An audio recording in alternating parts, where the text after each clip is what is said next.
வணக்கம். உங்கள் அனைவரையும் யோகி ஸ்ரீராம் பாபா சேனலுக்கு அன்புடன் வரவேற்கிறேன்.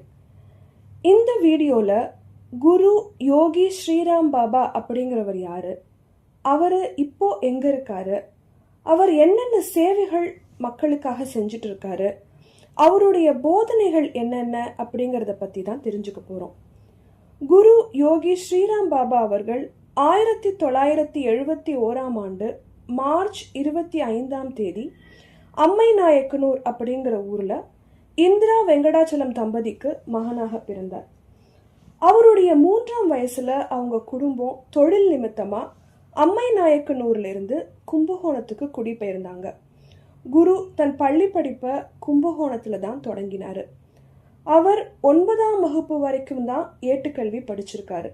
ஆனா தன்னோட 13வது வயசுல இருந்து தன்னுடைய குருவை தேடி அடையணும் அப்படிங்கிற தூண்டல் அவருக்கு மிகுதியா இருந்திருக்கு. பள்ளிக்கூடத்துல படிக்கும் பொழுதே அவர் வேதாத்ரி மகரிஷியை சந்திச்சிருக்காரு. ஆனாலும் அப்போ அவர் தன்னுடைய யோக குரு அப்படிங்கறத புரிஞ்சுக்க முடியல. அதே மாதிரி அவர் தன்னுடைய தீக்ஷா குருவான ராமசாதுவை சந்திச்ச போது ஒரு அற்புதமான லீலை நடந்தது.